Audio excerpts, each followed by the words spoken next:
This is CBC Nova Scotia News. Shelter problems. A government official alleges unhygienic conditions and assaults at two supportive housing sites in Halifax. Up for sale. Northern Pulp plans to sell off assets after it was unable to secure funding for a new mill.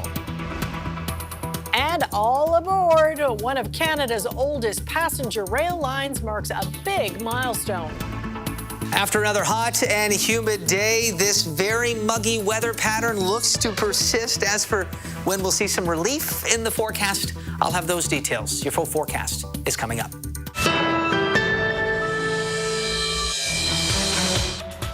Unhygienic conditions, bedrooms without locks, and assaults on residences. The province says those are the reasons it abruptly dismissed a nonprofit that was running two shelter sites in Halifax. But former staff deny the claims and say the move was really about union busting. Taryn Grant reports. Trailers set up in parking lots in downtown Halifax and Dartmouth are home for dozens of people. Many of them came from tent encampments and years of homelessness.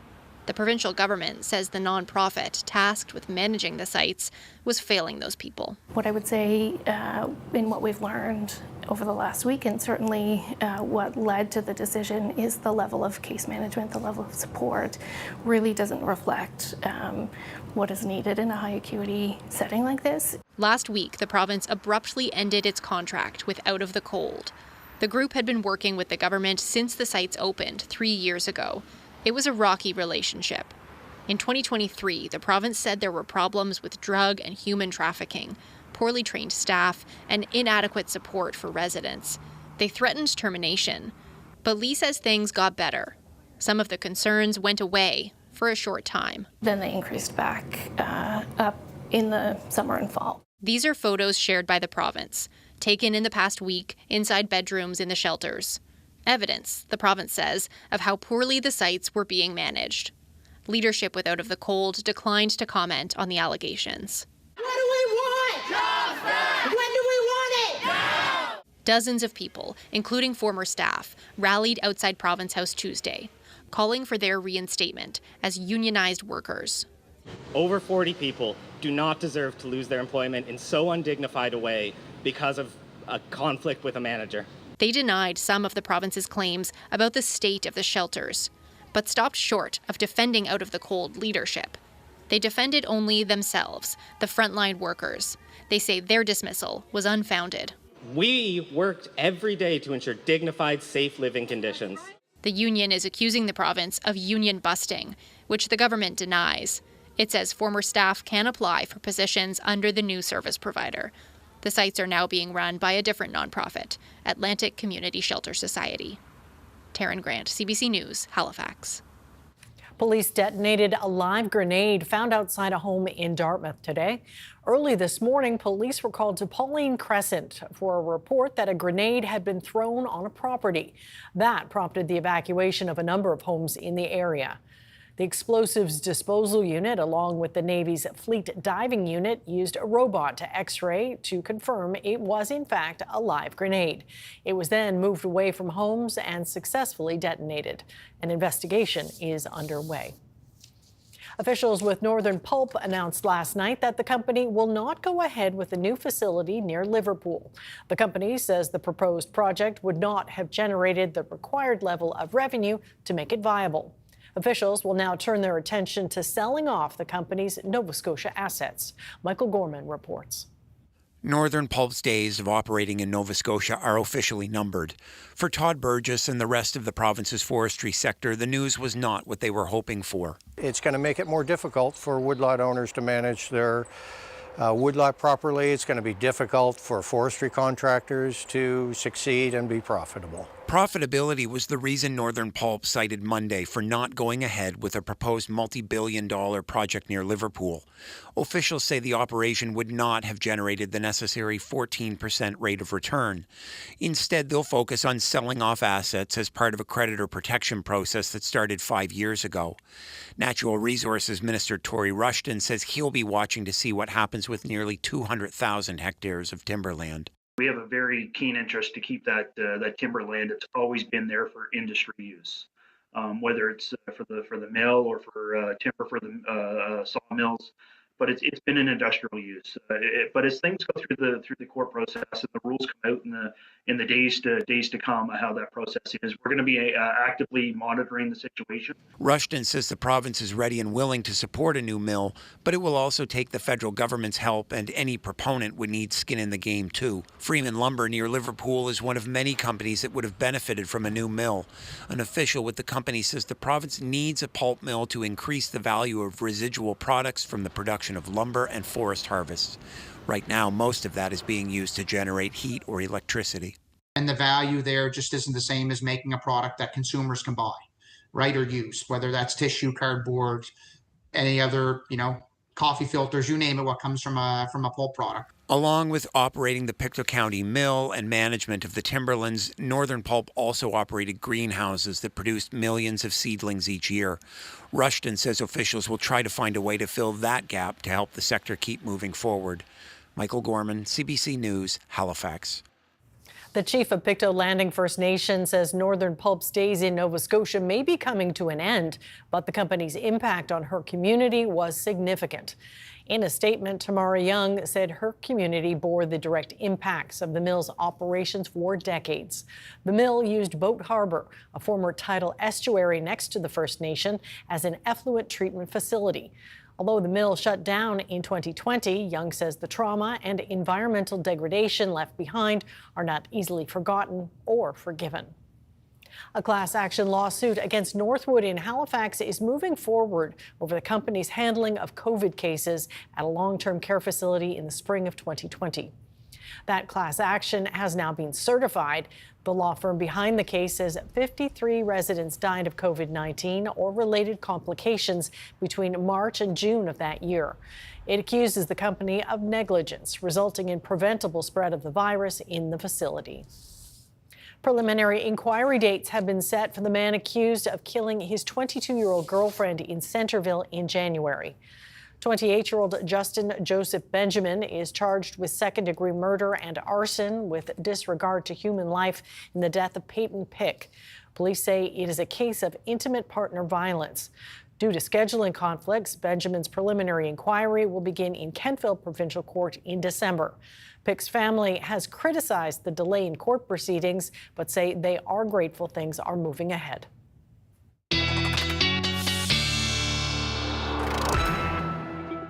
And Jay Scotland is in for Ryan again. And boy, Jay, a lot of red on that map.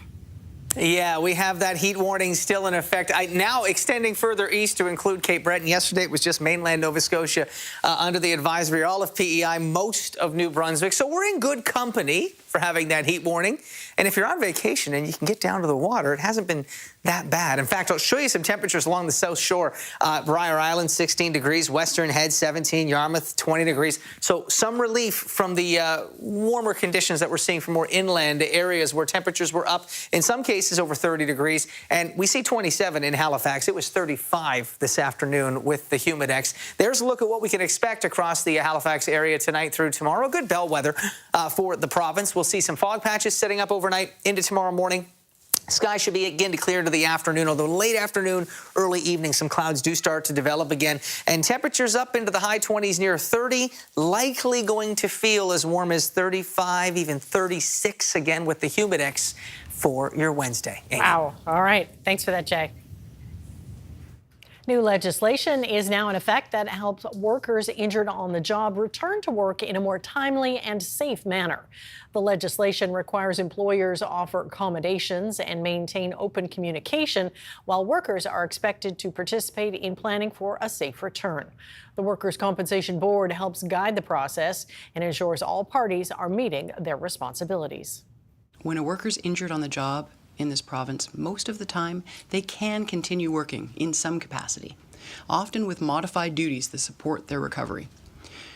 Staying connected to the workplace is a key part of healing and returning to full abilities. Nova Scotia has the lowest return to work rates and one of the longest claim durations in Canada.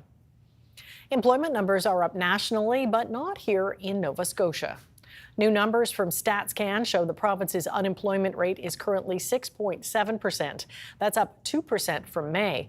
Overall, Nova Scotia lost 3,400 jobs in June, with the majority of the losses in the accommodation and food services sector.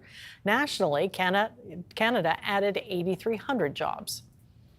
The municipality of Halifax is offering free swimming lessons at rural beaches this summer. The aim of the program is to make it easier for parents and children to access recreational services outside the city core. The CBC's Juliana Grillo went down to Dollar Lake Provincial Park to learn more. The Halifax Regional Municipality has brought equipment and swimming instructors to this beach outside of Halifax to teach kids how to swim for free. Well, we wanted to do some rural aquatic lessons this summer because we're noticing that a lot of swimming participants are coming to metro areas, so Bedford and Halifax and Dartmouth, as opposed to places like Dollar Lake, closer to the airport, where there's not a lot of recreation service throughout the year. The idea behind the program is to make lessons more accessible to those outside the metro area. The lessons will go on for the rest of the summer here and also in other places like Martinique Beach, Fox Point, and Malay Falls. With access to the ocean and so many lakes in Nova Scotia, some parents want their kids to be prepared. This great-grandfather says it's nice to have these lessons close to home, saving them travel time to the city, and also continuing family traditions. We used to come to Dollar Lake before it was a park. Now, my great-granddaughter and great-grandson are here taking lessons, so to be able to go from generation to generation, it's just amazing. The children also think it's amazing that they get to enjoy a day at the beach near their homes. I like how they teach us because they teach us a lot of things and they're nice, and I like it because I get to swim and I like to dunk my head in the water. And it's not only the kids who are testing the waters. This instructor says this way of teaching is also new to him. Most of my experience teaching has been in pools, and so it's been a nice kind of changeover. I've been having to adjust things a little bit, but so far so good. I've been really enjoying it. The lessons are capped at 14 kids, and there are between 2 and 3 instructors in the water with them. Since the start of the program, at least 20 kids have participated. The municipality hopes with more advertising, more parents are going to learn about this program and hopefully bring their children to the beach. Juliana Grillo, CBC News, Dollar Lake. One of Canada's oldest passenger rail lines is marking a big milestone. Andrew Sampson has more. There's something romantic about taking the train. It's relaxing, looking out the windows at the fields of rolling hills, cities, and the ocean. It calls to mind classic films, like the scene in Summertime where Katharine Hepburn says goodbye to her Venetian lover. But in Halifax, the romance of the train is complicated by the reality of it. It can be pricey to take, often costing more than it would to fly. And it's slow, too, taking up to 24 hours to get to Montreal. People decide to take the train as a conscious decision. They could fly a lot faster, but the impact on the environment is absolutely terrible. You could drive. Not recommended really in the winter. The train is reliable. It gets you there. This week, Via Rail is marking 2 milestones. The first is the completion of a $27 million renovation at the Halifax station. All the skylights have been replaced and a new clock has been installed that matches the style of the original one. And it is a spectacular train station. It is the point of entry from the East Coast to the rest of the country. Via Rail is also celebrating more than 120 years of continuous service for the Halifax to Montreal train route, which has been known as the Ocean since 1904. Marcus Garnett has been taking this route for 30 years. I get to see the vastness of the Canadian wilderness. It gives me a sense of awe every time. I get to see the changing seasons, and I get to meet people from all around the world, and especially other Canadians. The Ocean now departs from Halifax to Montreal just 3 times a week. The company's CEO says many passengers are making a deliberate choice to slow down. People decide to take the train because they're not always connected. And that is an appeal in 2025. The train will be replaced within the next 10 years as Via Rail embarks on an ambitious plan to replace its entire fleet. Andrew Sampson, CBC News, Halifax. Beautiful night out there. Jay's up next with his full weather forecast. Stay with us.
This weather update is brought to you by Access Wellness Nova Scotia. Book your appointment today for free, confidential mental wellness support.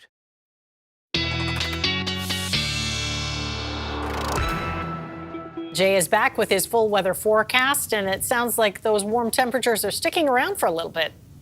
Yeah, we'll have the warm temperatures and the heat warning that is associated with those warm temperatures likely through late Thursday, possibly even into Friday morning. This is when we'll start to see that cool air moving in. Cold front could bring some active weather, could bring some wet weather as well. But the rain would be a good thing, and then that cooler air that follows, really, it's not going to make for a chilly weekend by any stretch, but we will see some more comfortable temperatures building in across the province as we get into the afternoon on Friday, certainly making for a very big change into the weekend. There's a look at a more widespread look at our daytime highs today. We saw a few spots. Sydney, for example, up around 30. Greenwood, Nova Scotia, you're 29. 29 in Malay Falls as well. A few inland areas. I should check on Kedgie Park, actually. More inland areas did see temperatures up into the 30-degree range. It was a lot cooler as we look to some coastal areas into the mid to high teens for some spots. So if you're able to get to the water and you're downwind of the water, you would notice a big difference and you could find some relief there. But for much of the province today, it was hot. And we did have a lot of cloud cover kind of lingering through the afternoon. That did help to curb the daytime heating. So it really wasn't as hot as it could have been had we been looking at uninterrupted sunshine today. Now, that sky has been clearing and will continue to do so through the evening hours. You can see that ridge of high pressure building in from the west, cloud cover exiting to the east over the last few hours, and that trend is looking to continue. Now, we're likely to see some cloud cover developing, not necessarily above us through the overnight hours tonight, but at the surface, we'll start to see some fog forming along the coast, and that could move inland, pretty far inland for some areas. And you'll actually see it on this forecast model here, down towards the Yarmouth area, for example. Through the overnight hours, you can see that fog starting to spread a little further inland, and then into the mid-morning hours, it does begin to retreat or lift, but we could be looking at some low cloud and maybe a mainly cloudy start to the day for some coastal areas. We can see that through parts of the valley as well, South Shore region. I think Halifax by 8 o'clock should be a mix of sun and cloud and clearing further into the afternoon. Now, for more northern and eastern areas, we could see a few passing clouds develop late morning through mid-afternoon. You did see a few showers just as we look to more inland areas developing in the late afternoon as well. It's a very slight chance and not widespread by any stretch. So some good news, at least on that front. If you're hoping to have some sunnier conditions tomorrow, we will be watching for a mainly sunny sky through the afternoon and into the evening hours across most of the province, and then we'll watch for the cloud cover starting to build back in, some fog, some drizzle into Thursday morning, and we'll even see a few showers possible, very isolated at first as we look to your Thursday afternoon. The big weather change will come Thursday night into Friday. This area of low pressure, the associated cold front that's going to be driven in by that low, that will bring us the relief for the weekend, possibly some wet weather Thursday night into Friday morning. It's pretty windy conditions as well. As we look through the overnight hours tonight, really it's just a few clouds above us, but we could be looking at some dense fog patches, even some more widespread fog for coastal areas. That's why you're seeing a mainly cloudy sky. It's not so much the sky above us, but at the surface, low cloud, mist and fog that we'll be setting up tonight for folks there. Generally, temperatures between 16 and 20 degrees for most areas across the province for overnight low temperatures tonight. And the closer you are to 17, 18, 19 degrees, that means you're not really seeing, without air conditioning, your home getting a chance to reset or to lose that heat into tomorrow. So you may start out a bit warmer tomorrow than you did this morning, and that means by the end of the day, your home could be just that much hotter. So something to keep in mind, and that's one of the main reasons the overnight temperature is staying closer to 20, that we have a heat warning in effect. There's a look at our daytime highs tomorrow, and again, up into, for inland areas, 27 to 32 will be the range of daytime high temperatures. A little cooler, maybe not as cool as today, if you can get to more coastal areas like towards the South Shore. And you can add at least 5 or 6 degrees to the actual temperature. So feeling low to mid, and for some areas even high 30s with the humidex. So morning fog, then mainly sunny. Temperatures high 20s to around 30 for most of the province, and it will feel mid to high 30s for inland areas. Still warm, but we do have a chance of showers on Thursday, late into a Friday morning. So late Thursday into Friday, that cold front will be swinging through. That'll make for a much more comfortable weekend outlook with temperatures back into the low to mid-20s and very little humidity. Welcome news. Thanks, Jay. Yeah. We're back after this.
Northern Pulp, once a major employer in Nova Scotia, now says it will begin selling off its assets. The announcement comes after the company confirmed it will not be building a new mill in Queens County. It says it was unable to secure funding for the project. I'm joined now by Todd Burgess, Executive Director of Forest Nova Scotia. So I guess first off, your reaction that Northern Pulp will not pursue a new mill. Well, Amy, it's devastating really for forestry in Nova Scotia to have a company like that could consume low-grade wood from the thousands of woodlot owners in Nova Scotia. It's going to make it more difficult for woodlot owners to manage their woodlot properly. It's going to be difficult for forestry contractors to succeed and be profitable. Well, how much of a stumbling block for this project was its scope and the 14% guaranteed rate of return? Would a smaller project with a lower rate of return be more likely to succeed? Well, honestly, I wasn't on the inside analysis of that, but in general, I think the larger it is, the better economies of scale could be achieved. You know, if you look at other pulp mills and other biorefinery products around the world, they're large and they achieve economies of scale. So I'm not sure, I haven't seen any internal analysis, so that's about the extent of comment I could make on that. Well, what are you hearing from the people you represent about this final decision by Northern Pulp? Well, it's devastating. Since they closed in 2020, woodlot owners have had a hard time managing their woodlots. The forest sector has struggled.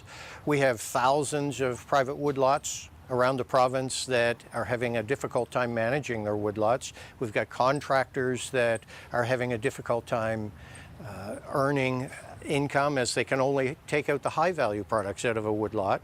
So that's difficult. Thankfully, we still have many privately owned sawmills, family-owned sawmills in the province that are sustaining our sector right now, but we need a market for this low-grade wood. The mill itself took some of the lowest grade value products and turned it into a very high-grade product. So turned it a high-value product and exported it over into Europe and Asia. So it's kind of devastating from a trade point of view. It's devastating for a woodlot management point of view and the forest sector in general. Now, well, are there more markets that you can pursue? Well, there's a very good question, Amy.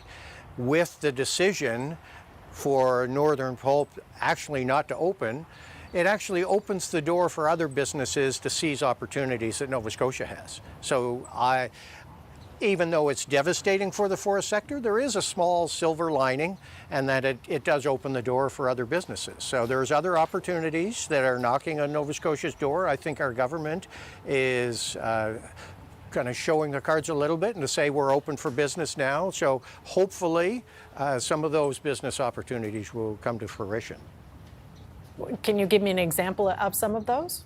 Well, just recently, as an example, the Viterra facility down near Ledwidge would be using low-grade wood to produce a biofuel. There was a recent purchase by Octopus Energy. They just bought out the Simply Blue group down in Goldboro. There's new owners of the GNTI mill that produce pellets and export hardwood chips out of the province. There's opportunities there. We produce energy at the Brooklyn Power Plant and up in Point Tupper. And then we have opportunities with district heating systems. I think this now makes our district heating possibilities even greater. Now, the company's biggest asset is a large plot of timberland that was purchased with $75 million from the province back in 2009. That's about to go on the auction block. What do you hope happens there? Well, I hope it goes to either a facility that could potentially use the resources from that timberland, or it goes to some local woodlot owners and people that can manage it appropriately for the benefit of Nova Scotians. And what about the loss of the greenhouses that Northern Pulp operated? What would that mean? Well, I'm not sure what's going to happen with those facilities, but in general, We need seedlings in Nova Scotia. Right now, that's definitely a pinch point. We need facilities that can produce seedlings so we can reforest, harvested areas, and we can afforest, the old fields and things like that. We need seedlings. We're short of seedlings. So that filled a big hole. They produced, I think, 6 to 8 million seedlings a year. So that's hopefully that gets taken up by another company that can also do that same service for woodlot owners in Nova Scotia. Now, are you aware of other parties interested in pursuing a mill in the province? I'm not personally aware of that, no. Do you hope there is one? Oh, I definitely hope there is one. Yes, I pray there is one.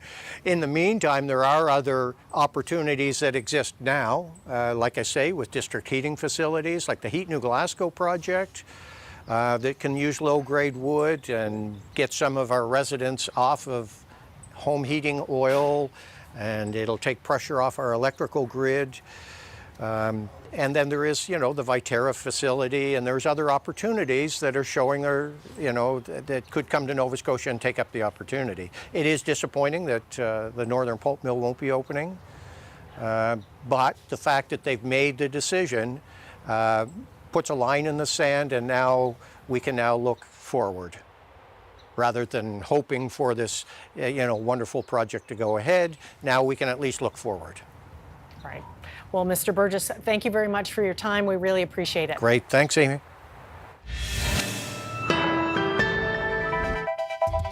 Coming up, Prime Minister Mark Carney says it's unlikely Canada and the U.S. will cut a trade deal without some tariffs in place.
Welcome back. Prime Minister Mark Carney hasn't given a status update on trade talks between Canada and the U.S., but earlier today he made a comment that suggests Canadians should lower expectations when it comes to tariffs. Ashley Burke explains.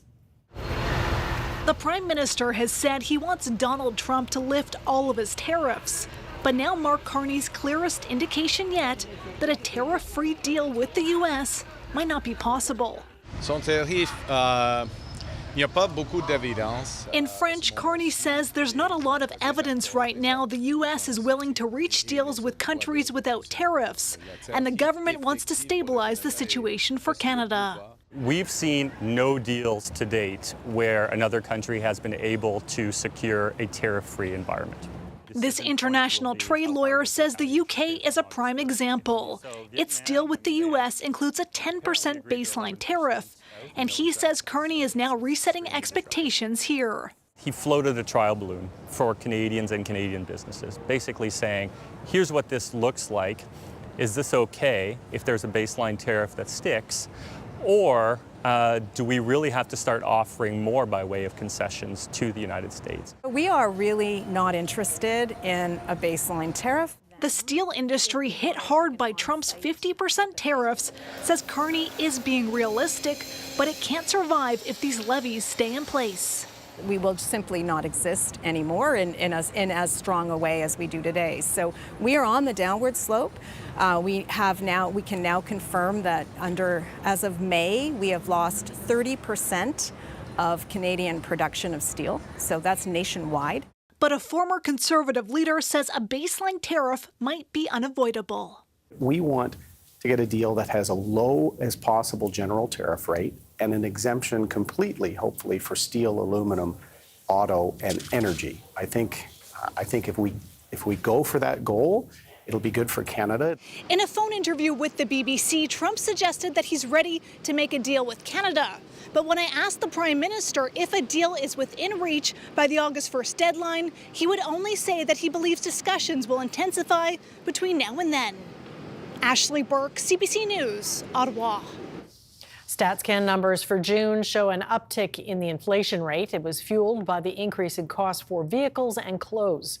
Last month's rate rose 1.9% after holding steady in May.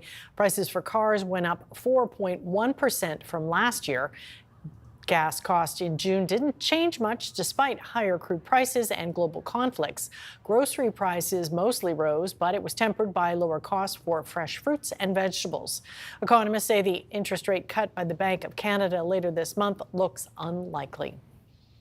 Most provinces across the country have made it easier for consumers to buy alcohol across borders.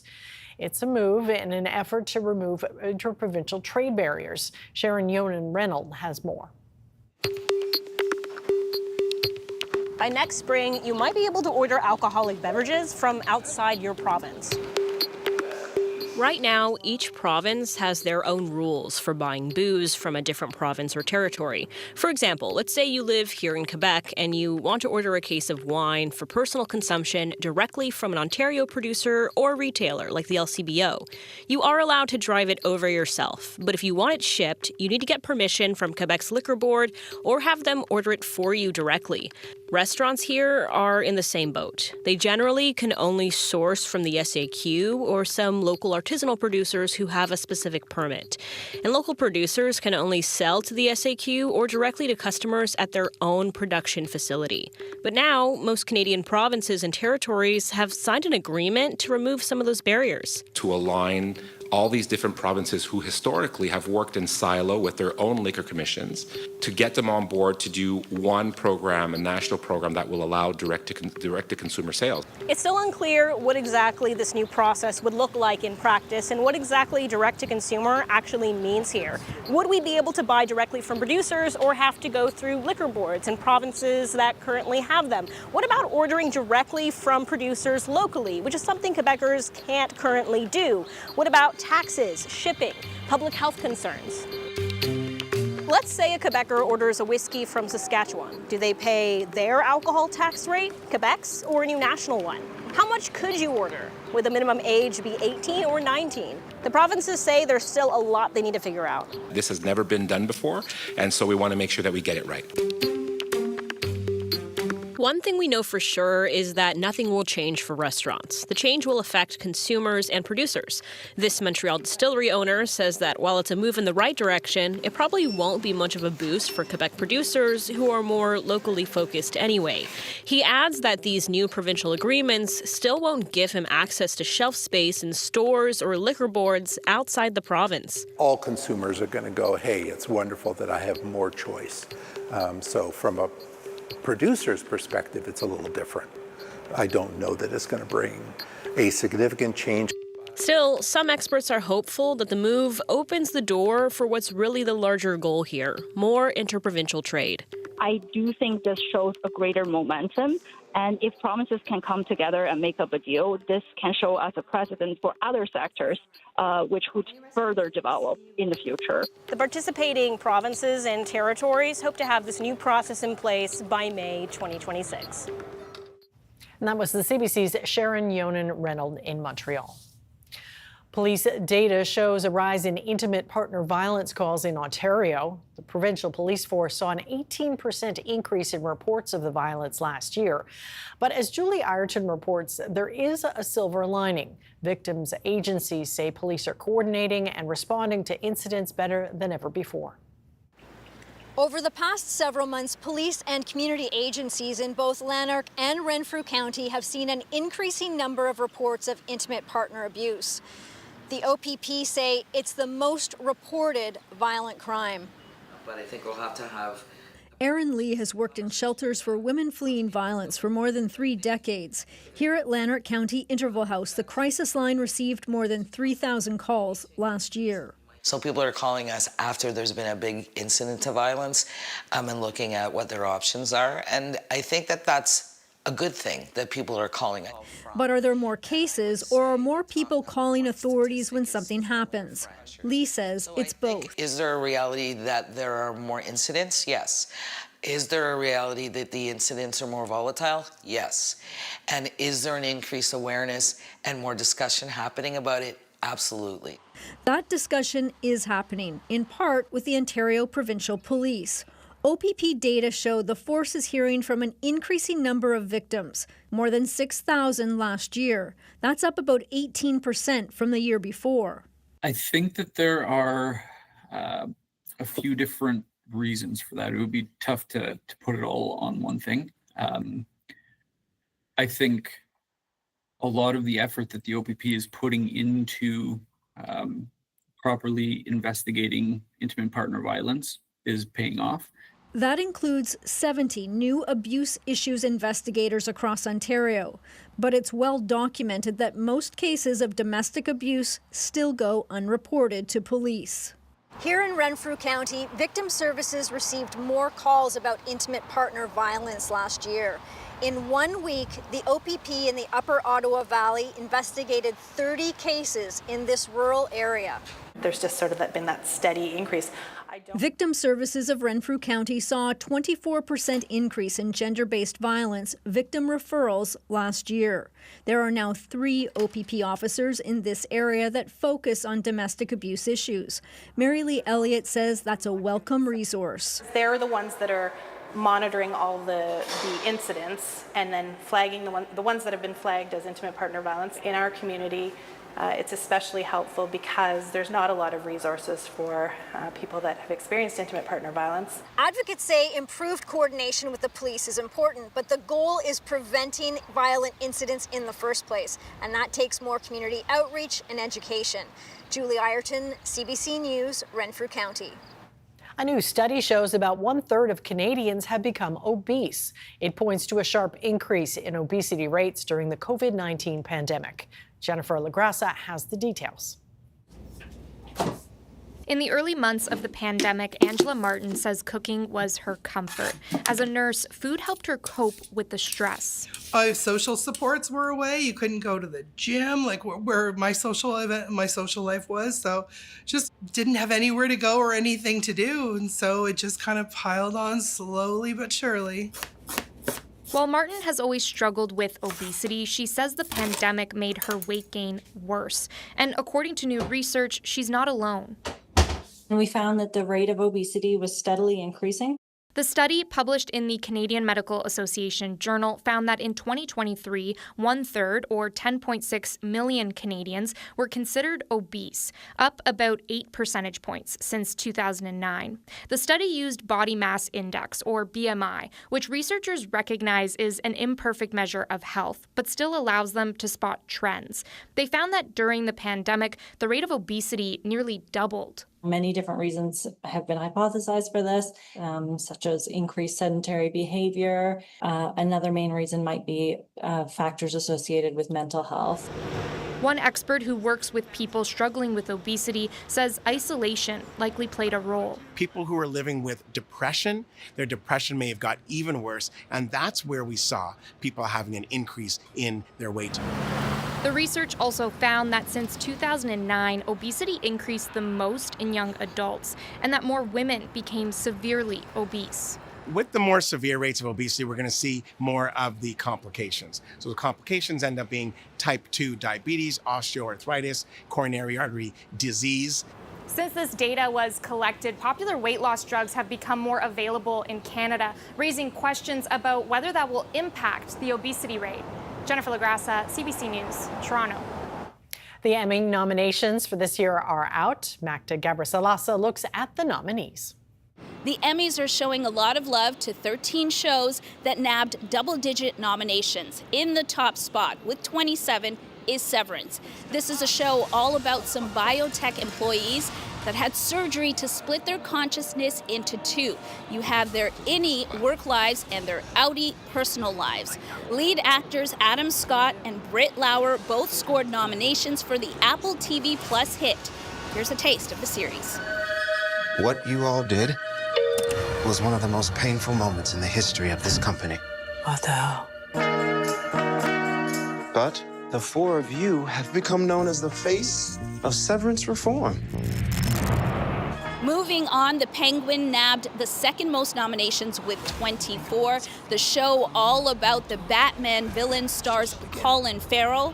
Then tied with 23 nominations is The White Lotus and The Studio. The latter is a comedy that pokes fun at Hollywood. Seth Rogen is the head of The Studio, dealing with a bunch of famous people. Rogen, who is Canadian, is nominated for writing, directing, and acting in it. Fellow Canuck Catherine O'Hara is also nominated for her performance. Here's a sample from The Studio. Why didn't you shut this party down? Why do you keep lying? What is wrong with you? The job makes you stressed and panicked and miserable. But when it all comes together and you make a good movie, it's good forever. O'Hara has 2 nominations this year. The other is for her guest starring role in The Last of Us, a show which is mostly filmed here in Canada. Now, there are other Canadian connections this year, but we all have to wait to find out who will actually take home a trophy. The 77th Emmy Awards airs on September 14th. Magda Gabrisalasa, CBC News, Toronto. Canada's main stock index fell more than 140 points to finish trading Tuesday. Here's a look at the numbers as we head to break.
This weather update is brought to you by Access Wellness Nova Scotia. Book your appointment today for free, confidential mental wellness support.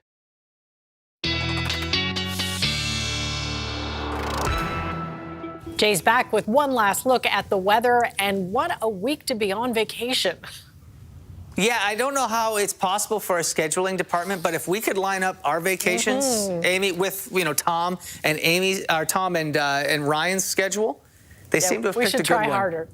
Yeah, we should try harder. I mean, if you're off, and I'm sure they're trying to get to a beach, it would be a good one. As we look through the evening hours tonight, we will start to see not so much cloud above us forming, but as we look towards coastal areas, you can see there is some fog that's actually setting up. And actually, you're seeing that little bit of green there. It looks like precipitation.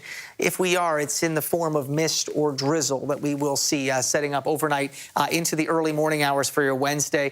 We do have a slight chance for a few very isolated, just along the spine. And that's really kind of inland where we see some higher elevation. This is where we could actually see a few very isolated showers develop into the late afternoon tomorrow, but otherwise mainly sunny for most of the province. Could see a few passing clouds for northern and eastern areas up towards the Strait and east through Cape Breton. But for the most part, I think after some fog patches do dissipate in the morning, we'll see a mainly sunny afternoon. It's just going to be hot. It's going to be very humid as well. And then we'll continue to see some clouds starting to build back in, maybe some more coastal fog and drizzle into the evening hours as well. So let's take a look at your day planner forecast for the HRM for your Wednesday. We'll start out with temperatures close to 20 into the high teens to around 20, depending on how close to the water you are. Very light wind means we do have a chance for some low cloud and some fog to start the day. Once that does begin to lift, though, we should be looking at mainly sunny sky into the early afternoon. Could see a few clouds starting to build back in late afternoon, evening, but for the most part, mainly sunny. And I think by mid-afternoon, temperatures in Halifax, 28, 29,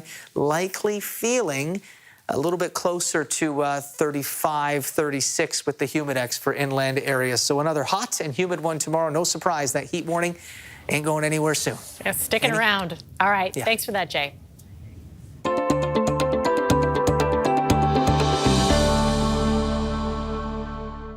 A robot designed to search for potato viruses is back roaming through PEI fields this summer. The team behind it says this version is faster and can search potato fields at night. The CBC's Nancy Russell reports. The potato robot is back for a second season, and the researchers from UPEI who created the Agra Scout say it's even better than last year's version. The new robot has 9 cameras compared to 5 last year, so it can scan almost double the rows of potatoes in a single pass. And those cameras look for symptoms, and it works like a human brain, so we have millions of images which we labeled for, say, different symptoms of potato virus Y. So those cameras, when those images get compared with artificial brain and look for whether it is infected or healthy. Last summer, the images were analyzed back at the lab. Now they are done in real time. Basically takes somewhere between 13 to 17 minutes to do an acre. And that is one of our consideration, that we have a version or we have a solution that is efficient. If the computer sees signs of potato virus, it squirts the plant with a blue dye. Then growers can go back and pull the diseased plant from the field. Human rogers have traditionally scouted potato fields for disease, but they have been hard to find in recent years. It's a very small window, the roguing, where we have to pull out diseased plants, and that's what this is designed to do. So it could help us immensely, get through that short window and reduce our staffing for roguing. This version can even work at night. Yeah, we'd like to roll 24/7, not shut off. And that's the great part about having a machine that can do it as opposed to humans, right? This year's version is one step closer to a potato robot that can be sold commercially. Researchers still have a few more ideas. Ideally, down the road, I don't know when. I think if there is a robotic arm that can be attached to the boom and those plants are pulled right away, so that would be a perfect solution, but we are not there yet. Researchers say the robot may also someday be used to scout for weeds and other pests, making it even more useful for protecting potatoes and even other crops. Nancy Russell, CBC News, Hampshire. Very cool. Well, that is it for us tonight. Thanks for watching. We'll see you next time.